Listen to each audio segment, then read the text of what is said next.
ทำไมต้องมาอาศัยร่างกายมนุษย์นี้ก็เพื่อจะได้ปรุงแต่ง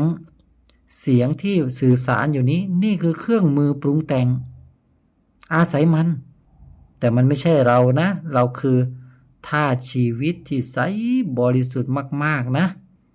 เสียงที่พูดอยู่เนี่ยไว้ใช้สื่อสารอยู่เนี่ยที่มันพูดมันคิดอยู่ในใจตลอดเวลาเนี่ยไอ้เสียงที่อยู่ในใจเนี่ยเห็นให้ได้นะว่ามันเป็นธรรมชาติมันปรุงของมันเองมันพูดของมันเองอย่างเนี้ยที่พูดอยู่เนี่ยนี่แหละ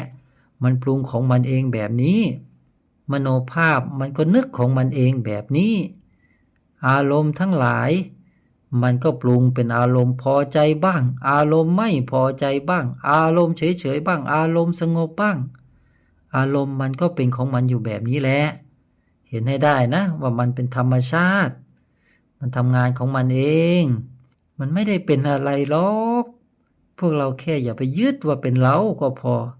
มันเป็นของมันอยู่แบบนี้แหละ